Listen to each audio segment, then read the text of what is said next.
बाजार आज और कल में आप सभी का स्वागत है। मैं हूं स्वाति रायना। इस शो में हम आपको बताएंगे बाजार में आज कैसा रहा एक्शन, साथ ही कल के लिए कहां पर है आपके पास शेयरों में कमाई के शानदार मौके। आप भी पूछना चाहते हैं हमसे सवाल, जरूर पूछिए।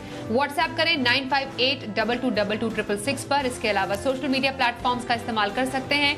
फेसबुक पर @ZBusiness ऑनलाइन, ट्विटर पर @ZBusiness पर अपने सवाल भेजें। #बाजार आज और कल जरूर लिखें। और आपकी कल की तैयारी कराने के लिए हमारे साथ शो में शामिल होंगे जी बिजनेस के मैनेजिंग एडिटर अनिल सिंघवी और एक और खास मेहमान। परिचय करा दे सेठी फिनमार्ट के एमडी विकास सेठी। विकास जी, बहुत स्वागत करते हैं आपका हम आज के शो में। और साथ ही कुशल गुप्ता हमारी रिसर्च टीम से, जो कि बताएंगे जरूरी ट्रिगर्स कल के जिनका असर बाजार पर पड़ सकता है। लेकिन आज बाजार में कारोबार कैसा रहा, सबसे पहले इस पर एक नजर डाल लेते हैं। तो आज हमने देखा हफ्ते के पहले ही दिन बाजार में रही शानदार तेजी। सेंसेक्स 1042 अंक चढ़कर 55,925 के लेवल पर बंद होने में कामयाब रहा। निफ्टी 309 अंकों की तेजी के साथ 16,661 के स्तर पर बंद हुआ। बैंक निफ्टी 214 अंक उछलकर 35,826 के स्तर पर बंद होने में सफल रहा।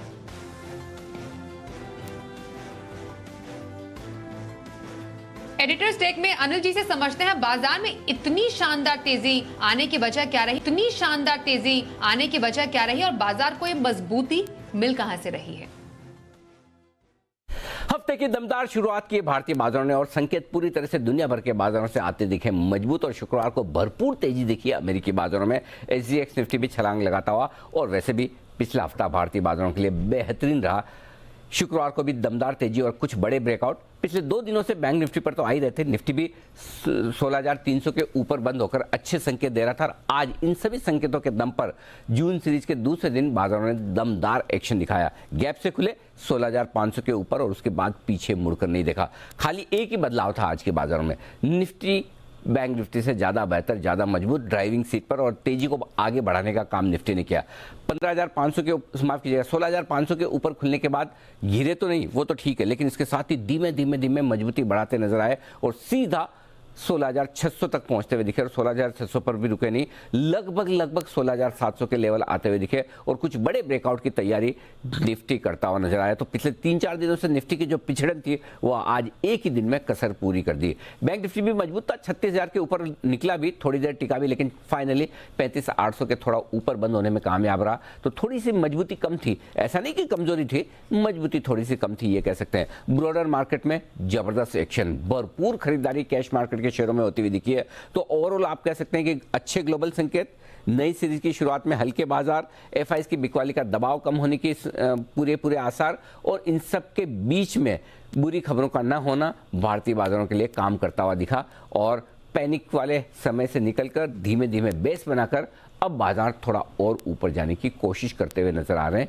यह है आज का पूरा हफ्ते के पहले दिन का ट्रेडिंग सेशन। और FIIs और DIIs की तरफ से आज क्या डेटा सामने आ रहा है, जरा समझते हैं। FIIs विदेशी संस्थागत निवेशकों ने कम ही सही पर की है खरीदारी। कैश मार्केट में 502 करोड़ रुपए की खरीदारी के आंकड़े FIIs की तरफ से आए हैं। तो वहीं DIIs यानी घरेलू संस्थागत निवेशकों ने करीब 1,524 करोड़ रुपए की खरीदारी की है। सेठी फिनमार्ट के एमडी विकास सेठी, आज के एक्सपर्ट, उनका रुख कर लेते हैं। विकास जी, हफ्ते की बहुत ही शानदार शुरुआत हुई है, आगे ये तेजी जारी रखने की उम्मीद रखें, और क्या स्ट्रैटेजी अभी ऐसे बाजार में रहे? बिल्कुल स्वाति, देखिए फ्राइडे को भी यही शो में मैं था और उस दिन भी बाजार बहुत अच्छे बंद हुए। और फिर मेरे जो ओपिनियन था इस वीक के लिए वो यही था कि बाजार में जिस तरह की तेजी फ्राइडे और थर्सडे को हुई तो वो कंटिन्यू होनी चाहिए, और बाजार में काफी ओवरसोल्ड लेवल्स पे बाजार थे। और आज कई दिनों के बाद ऐसा देखने को मिला कि FIIs ने भी खरीदारी करी है, DIIs तो लगातार खरीदारी कर ही रहे थे, और आज दोनों ने खरीदारी करी, उसका हमने रिजल्ट देखा। एक शानदार तेजी के साथ बाजार बंद हुए हैं, और आज तो अमेरिकी बाजार भी बंद है, हालांकि डाउ फ्यूचर्स ट्रेड कर रहे हैं, बट मुझे लगता है कल भी इस बाजार में तेजी का ही माहौल रहना चाहिए। काफी पिटे हुए लेवल से हम रिकवर कर रहे हैं, तो I think there is lot of steam left still. और अभी भी मेरी तो राय रहेगी कि beaten down stocks, beaten down sectors में खरीदारी करने के मौके ढूंढें। ओके, अब खरीदारी की जब बात आ रही है तो मैं आपसे समझूंगी हफ्ते भर का नजरिया ऐसे बाजार में कौन से स्टॉक पर रखने की आप सलाह देंगे, और एक पिक आप जरूर अपने लॉन्ग टर्म नजरिए के हिसाब से भी बताइएगा। हाँ, बिल्कुल स्वाति। देखिए, अगर किसी का हफ्ते भर का नज़रिया है, तो मुझे लगता है यहाँ पे आईसीआईसीआई सिक्योरिटीज़, ये जो ब्रोकरेज कंपनी है, उसकी स्टॉक को खरीदना चाहिए। 446 के लेवल पे आज बंद हुआ है। स्टॉक की अच्छी खासी अपने हाइट से पिटाई हुई है। 800-900 के लेवल्स थे इसके ईयरली हाइज़, और वहाँ से अब ये गिर के 446 के लेवल पे ट्रेड करता है। एक दमदार कंपनी है, आईसीआईसीआई बैंक की ग्रुप कंपनी है, मैनेजमेंट बहुत ही स्ट्रॉन्ग है, एक स्ट्रॉन्ग पेडिग्री, और जिस तरह से हमने देखा पिछले 2 साल में नए जो डीमैट अकाउंट्स खुले हैं, तो उसका फायदा इन ब्रोकरेज कंपनीज को हो ही रहा है। और बाकी वैल्यूएशन के लिहाज से बहुत ही अट्रैक्टिव है, और अगर कंपेयर करें इसके पीयर्स से, जैसे एंजल वन वगैरह से, तो ये स्टॉक काफी सस्ता लगता है। तो मुझे लगता है इस स्टॉक में पोजिशनल व्यू से खरीदारी करें। मेरा इसमें पोजिशनली टारगेट है 475 रुपए का, स्टॉप लॉस रखना है 430 रुपए का। और जहां तक मेरी लॉन्ग टर्म पिक का सवाल है, एक बहुत ही दमदार कंपनी फंडामेंटली, जिस स्टॉक को मैंने कई बार चैनल पे अलग अलग सेगमेंट्स पे रिकमेंड किया हुआ, फिलिप्स कार्बन ब्लैक, जो कि आजकल पीसीबीएल के नाम से जानी जाती है। भारत की लार्जेस्ट कार्बन ब्लैक बनाने वाली कंपनी है, जो कि 23 से ज्यादा देशों में प्रेजेंट है। फिर पावर जनरेशन का भी इनका कारोबार है, और फिर हाल ही में कई सारे एक्सपेंशन करे हैं। ब्राउनफील्ड एक्सपेंशन है, ग्रीनफील्ड एक्सपेंशन है, और ये स्पेशलिटी कार्बन ब्लैक भी बनाते हैं, जो कि मतलब जो रेगुलर कार्बन ब्लैक तो टायर इंडस्ट्री को काम आता है, बट स्पेशलिटी कार्बन ब्लैक जो बनाते हैं वो फाइबर है, प्लास्टिक्स है, कोटिंग है, केबल्स है, इनमें काम आता है। वैल्यूएशन के लिहाज से बहुत ही सस्ता स्टॉक है, और इसकी कुछ क्वार्टर्स पहले क्यूआईपी के थ्रू कंपनी ने 400 करोड़ रुपए जुटाए थे, और वो 244 के भाव में क्यूआईपी हुआ था। उसके बाद स्टॉक स्प्लिट हो गया, मतलब 122 का भाव समझिए। वहां से भी अभी 109 के लेवल पे स्टॉक अवेलेबल है। बहुत ही सॉलिड फंडामेंटल्स है, और I see a very good future for this company. और डिविडेंड यील्ड भी बहुत अच्छी है। 7 रुपए का डिविडेंड दिया, स्टॉक स्प्लिट के हिसाब से करेंगे तो 3.5 रुपए का डिविडेंड, तो डिविडेंड यील्ड भी करीबन 3.5 की होती है। तो मुझे लगता है इस स्टॉक में करंट लेवल्स पे खरीदे। मेरा इसमें 9 से 12 महीने का टारगेट है 150 रुपए। जी, तो हफ्ते भर का नजरिया आईसीआईसीआई सिक्योरिटीज में रखने की सलाह दे रहे हैं विकास सेठी, और साल भर का नजरिया हो तो पीसीबीएल में खरीदारी आप कर सकते हैं। आइए अब कुछ स्टॉक्स पर करते हैं चर्चा, जिनमें कल हम देख सकते हैं कुछ एक्शन। और पहला स्टॉक है, हाल ही में लिस्ट हुई एलआईसी का, जिसने लिस्टिंग के बाद पहली बार नतीजे जारी किए हैं। FY 22 में कंपनी का मुनाफा 39% बढ़कर 39% 4,443 करोड़ पर आ गया है, बढ़ा है मुनाफा। नेट प्रीमियम आय जो है वो 1,22,000 करोड़ रुपए से बढ़कर 1,44,000 करोड़ रुपए हो गई है। एलआईसी क्या स्ट्रैटेजी रखें विकास जी? देखिए स्वाति, ये आईपीओ ने तो निवेशकों को निराश किया है। 949 के लेवल पे आईपीओ आया, डिस्काउंट के बाद भी 902 के आसपास की कॉस्टिंग थी लोगों की। तो बट उस लिहाज से देखें तो अभी अपने आईपीओ प्राइस से काफी नीचे ये स्टॉक ट्रेड करता है। हालांकि इससे भी नीचे गया था, और बाजार की रिकवरी के साथ ये भी रिकवर हुआ है। लॉन्ग टर्म के लिहाज से स्टॉक पे मैं बुलिश हूँ। फंडामेंटली बहुत ही अच्छी कंपनी है, बहुत ही अच्छा बिजनेस मॉडल है। फिर जिस तरह के सेक्टर में ये ऑपरेट करती है, हाईली अंडर पेनिट्रेटेड सेक्टर है अगर आप दुनिया की बाकी देशों से कंपेयर करें। तो मुझे लगता है लॉन्ग टर्म के लिहाज से इस स्टॉक में बिल्कुल इन लेवल्स पे होल्ड तो करना ही है, बाकी खरीदारी भी करनी चाहिए। स्टैगर ग्रुप में अगर और कोई गिरावट आवे तो ऐड करना चाहिए। I am sure in the next 6 to 9 months one will make substantial money in this stock. तो एलआईसी में बने रहने की सलाह और खरीदारी की भी सलाह दे रहे हैं विकास जी।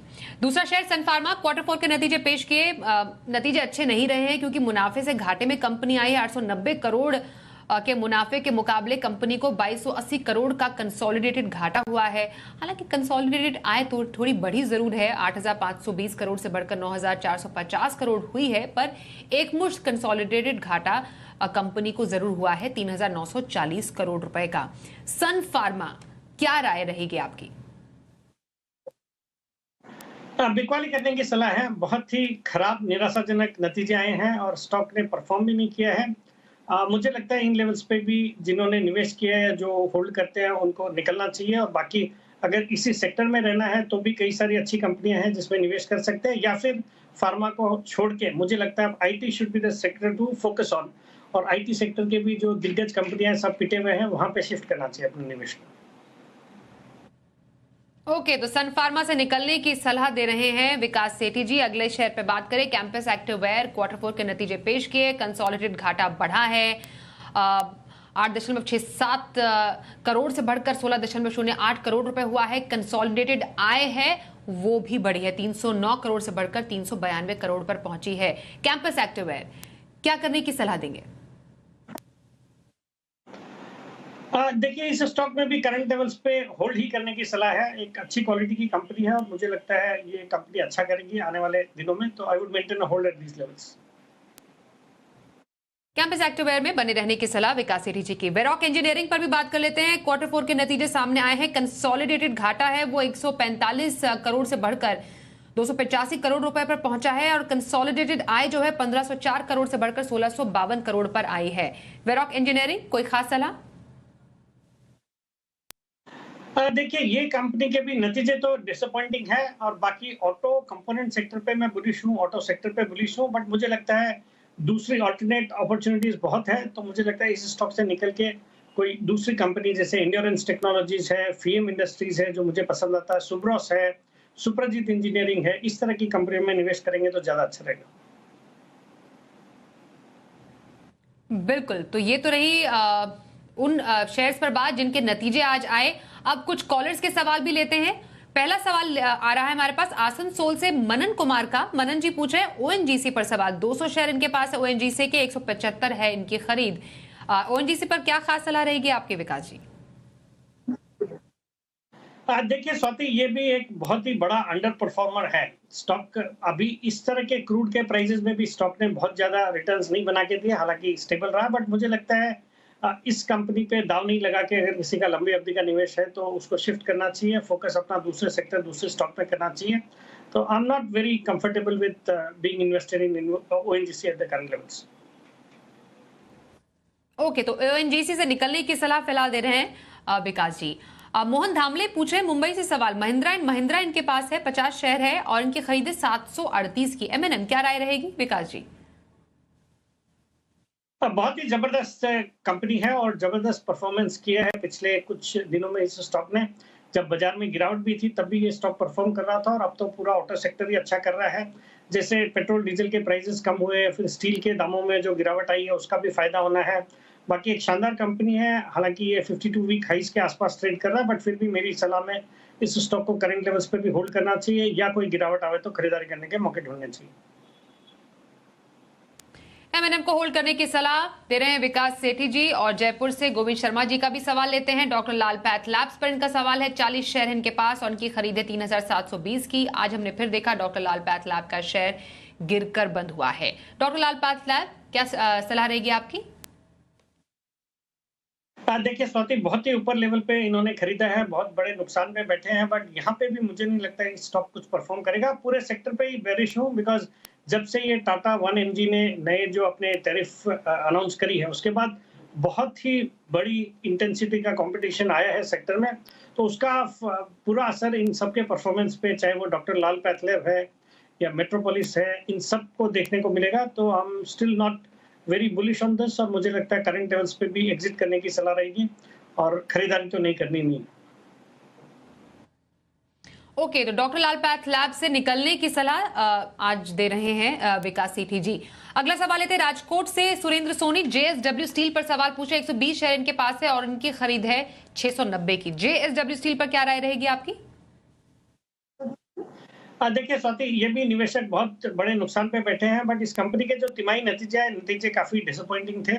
मुझे लगता है अगर किसी को स्टील में बेट करना है तो Tata Steel at the current level looks to be very good. और टाटा स्टील में तो स्टॉक स्प्लिट का भी अनाउंसमेंट होया हुआ है, नतीजे भी इस तिमाही के दमदार थे, तो मेरी राय में स्विच करना चाहिए जेएसडब्ल्यू स्टील से टाटा स्टील। कल के बाजार के लिए कौन से हैं अहम ट्रिगर्स? हमारे साथ है सहयोगी कुशल गुप्ता। कुशल, कल कौन से मेन इवेंट्स बाजार के लिए होने वाले हैं? जी, तो ट्रिगर्स के लिहाज से अगर आप देखें तो कल का दिन काफ़ी ज़्यादा अहम रहने वाला है, जिसमें सबसे पहले कैश सेगमेंट से पीटीसी इंडिया अपने नंबर्स डिक्लेयर करेगा, साथ ही एथर इंडस्ट्रीज़ की शेयर अलॉटमेंट भी होती हुई दिखेगी। इनफैक्ट एक्स डिविडेंड ट्रेड करेगा एचडीएफसी लिमिटेड, एचडीएफसी लाइफ का शेयर और साथ ही इन्फोसिस का शेयर पर भी नजर रखिए। 16 रुपये का जो फाइनल डिविडेंड का इन्होंने ऐलान किया था वो भी एक्स डिविडेंड ट्रेड करता हुआ नजर आएगा। इनफैक्ट भारत के लिहाज से फेडरल फिस्कल डेफिसिट और Q4 जीडीपी के आंकड़े आते हुए दिखेंगे और साथ ही यूरोप के लिहाज से मई महीने के सीपीआई आंकड़े भी जारी किए जाएंगे। करेंगे। And lastly and most importantly आप देखिए यूएस प्रेसिडेंट जो बाइडेन साहब जो है फेड के चेयरमैन जेरोम पावेल से कल बैठक करने वाले हैं, तो देखना होगा कि वहां से किस तरह के फैसले निकल कर आते हैं। तो काफी ज्यादा इवेंटफुल डे कल का दिन रहने वाला है। और कल के बाजार पर क्या रखनी है आपको स्ट्रैटेजी और बाजार के लिए अहम संकेत, समझते हैं अनिल जी से। जहां तक कल के बाजारों का सवाल है, हमारे बाजारों के बंद होने के वक्त अमेरिका के फ्यूचर्स डाउ पर 250 पॉइंट और नैस्डैक पे लगभग 200 पॉइंट ऊपर थे। आज अमेरिकी बाजारों में छुट्टी है, लेकिन देखते हैं कि कल अमेरिका के फ्यूचर्स सुबह आपको किस तरह के दिखते हैं, उस पर नजर रहेगी। लेकिन ओवरऑल आप देखें तो बाजारों में जो क्लोजिंग मिली है वो बहुत ही तगड़े लेवल पर मिली है, और अगर एक और अच्छी क्लोजिंग 16,700 के ऊपर मिल जाए तो बाजार 17,000 और उसके ऊपर जाने की कोशिश कर सकते हैं। और अगर ऐसा ना हुआ तो फिर 16,400 16,500 अब बाजार के लिए बेहद मजबूत सपोर्ट है, और इस रेंज में अगर करेक्शन के बाद आता है तो वो देगा आपको खरीदारी का बेहतरीन मौका। 16,700 के पार निकलने के बाद 16,875 16,950 तक की यात्रा निफ्टी ऊपर की तरफ करने की कोशिश कर सकता है। बैंक निफ्टी का जहां तक सवाल है, आज हम 35,800 के आसपास बंद हुए। अब बैंक निफ्टी 35,400 35,600 ये 200 पॉइंट की रेंज कल के लिए मजबूत सपोर्ट का काम करेगी, और ऊपरी स्तरों पर 35,250 माफ कीजिएगा 36,250 से 36,450 तक जाने की कोशिश बैंक निफ्टी की हो सकती है। क्योंकि अमेरिकी बाजार बंद है तो बहुत ज़्यादा संकेत तो नहीं होंगे, लेकिन कल होने वाली अमेरिका में राष्ट्रपति बाइडेन और जो फेड चेयरमैन है पावेल साहब, उनकी मीटिंग पर नजर आएगी, वो तय करेगी कि आगे किस तरह का एक्शन होता है। लेकिन लगातार 6-7 दिनों से अमेरिकी बाजारों की मजबूती हमारे काम आती दिख रही है, और संकेत पूरे हम ग्लोबल मार्केट से लेकर आगे बढ़ते हुए नजर आ रहे हैं। तो ओवरऑल उम्मीद कर सकते हैं एक अच्छा ट्रेडिंग सेशन आपको कल भी देखने को मिले। और आइए अब देख लेते हैं कल का ऑप्शन।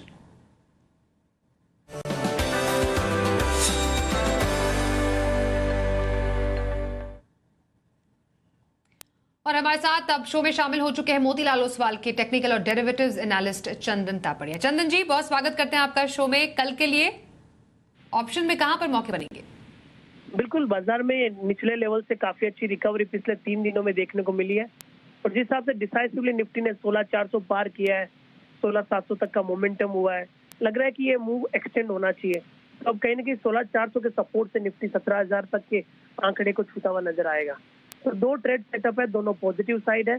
पहला रहेगा टाटा मोटर्स का। आप देखोगे निफ्टी ऑटो में काफी अच्छी स्ट्रेंथ है, एमएनएम में मोमेंटम है, हीरो मोटो में ब्रेकआउट्स हुए हैं, और टाटा मोटर्स भी कहीं ना कहीं वीकली चार्ट पे एक फॉलिंग सप्लाई ट्रेंड लाइन को सरपास कर रहा है। तो जिस हिसाब से डेटा सेटअप बने हैं, 450 की कॉल लेने की सलाह रहेगी। लगभग 15-16 रुपए के आसपास ये कॉल ले, 12 रुपए का स्टॉप लॉस होगा। यहाँ पे आपको लगभग 24 से 25 रुपए के टारगेट मिल सकते हैं। वहीं दूसरा ट्रेड रहेगा टाइटन। आप देखोगे टाइटन में पिछले लगभग 10-12 दिनों का कंसोलिडेशन ब्रेकआउट देखने को मिला है। वीकली चार्ट में जो लोअर टॉप लोअर बॉटम था वो निगेशन हुआ है। काफी अच्छा ओपन इंटरेस्ट लॉन्ग बिल्टअप देखने को मिल रहा है, जो इंडिकेट कर रहा है कि ऊपर में 2324 तक की out of the money call लेने की सलाह रहेगी। 50 रुपए के आसपास चल रहा है, पेन पे स्टॉप लॉस लगाइए। हमारा मानना ये 100 से 80 रुपए के रेट हो सकता है।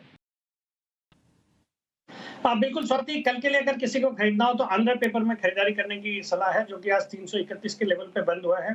एक बहुत ही दमदार कंपनी है, और पेपर सेक्टर पूरा एक पॉजिटिव ट्रेंड में है, और होना भी चाहिए, बिकॉज जिस तरह से पेपर की डिमांड में एक बढ़त देखी जा रही है, फिर पेपर के प्राइसेस इंटरनेशनली भी बहुत अच्छे बढ़े हैं। चिली में भी 2-3 प्लांट बंद हुए, उसका भी फायदा मिल रहा है। तो ऑल इन ऑल एक बहुत ही अच्छी कंपनी, और मार्च क्वार्टर के नतीजे बहुत ही शानदार थे। 57 करोड़ का पैट था, जो कि पिछले साल इसी क्वार्टर में 32 करोड़ का पैट था। बाकी फंडामेंटल्स बहुत ही अच्छे हैं। मुझे लगता है इस स्टॉक को कल के लिए खरीदें। मेरा इसमें कल का टारगेट है 345 रुपए का, स्टॉप लॉस रखना है 325 रुपए। इंट्राडे खरीदारी आंध्र पेपर में करने की सलाह विकास सेठी की। बहुत धन्यवाद करेंगे सर, आप हमारे साथ शो में शामिल हुए। बाजार आज और कल में बस इतना ही। रुकते हैं एक ब्रेक के लिए, खबरों का सिलसिला जारी रहेगा। देखते रहिए जी बिजनेस।